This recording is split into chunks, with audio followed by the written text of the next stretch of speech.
Февруарското издание на Хоризонт и заеднички проект на Гласот на Америка и Радио Слободна Европа се навраќаме на стара тема која последниве месеци се актуализира – името и спорот со Грција.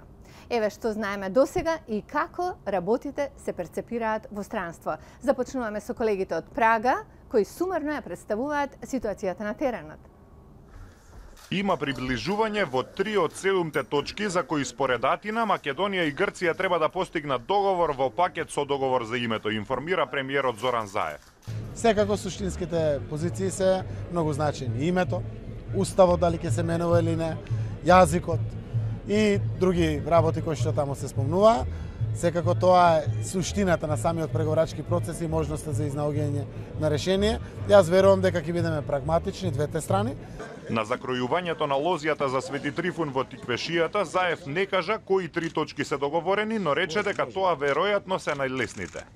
7 точки минатиот месец ги прецизира грчкиот министер за надворешни работи Никос Коцијас.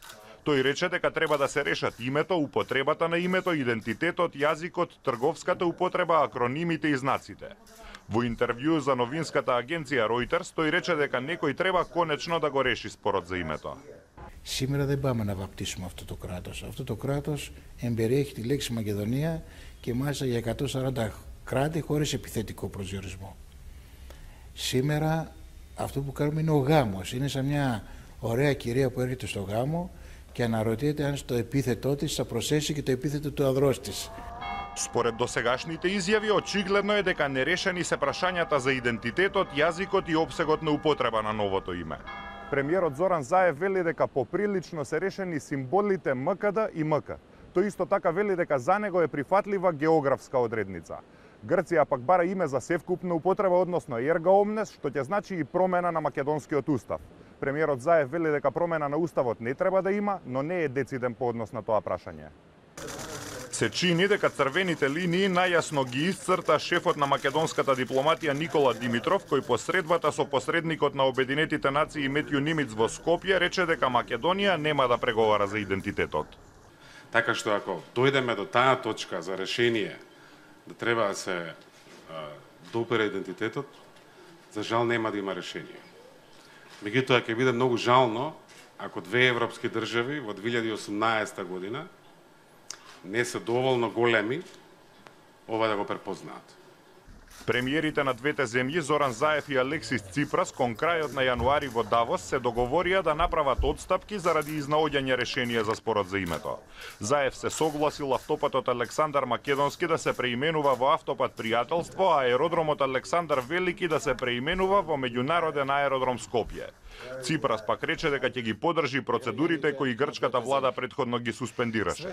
Кандидатурата на Македонија во Јадранско-јонската иницијатива и ратификацијата на втората фаза од договорот за стабилизација и асоциација во грчкиот парламент.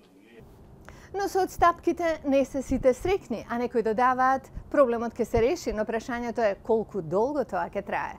Одиме со поглед одовде, од Вашингтон. Скопје и Атина никогаш не биле поблиску до решение за името, барем според зачестените средби на македонскиот и грчки државен врв последниве недели со станоците со медијаторот Нимиц, шпекулациите за нова географска одредница и најавата за промена на името на скопскиот аеродром Александар Велики, главниот автопат. Протести во Атина. Слични демонстрации закажани за Скопје за крајот од февруари. Американскиот аналитичар, добар познавач на состојбите на Балканот Даниел Сервер, за Гласот на Америка објаснува зошто токму сега демонстрации. Луѓе кои се противат на договор тоа и прават, демонстрираат, зашто стравуваат дека е близу договор. Гестот на добра волја е добар за процесот, например, македонски политичар да се обрати и на грчки јазик среде Атина, што е добро за позитивната атмосфера што владее меѓу Македонија и Грција. Но американскиот аналитичар и добар познавач на состојбите на Балканот Даниел Север предупредува дека и порано имало светлина на крајот од тунелот, но предизвикот е, како што наведува, колку е долг самиот тунел. Првиот човек на обединетата македонска диаспора во САД со седиште во Вашингтон, Мето Ковоски, изрази негодување со можноста за промена на името. Постои Република Македонија и провинција под името Македонија. Ако сакаат, може да ја сменат во Грчка Македонија. Никој не би имал ништо против тоа. Ковоски се осврна на зачестените странски влијанија во регионот.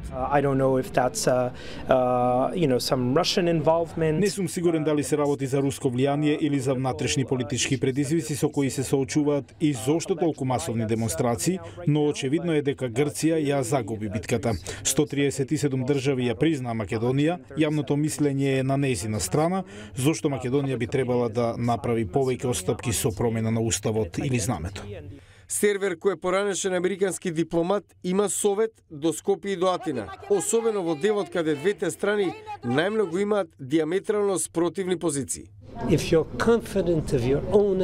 Ако имате доверба во сопствениот идентитет, никој не може да го одземе.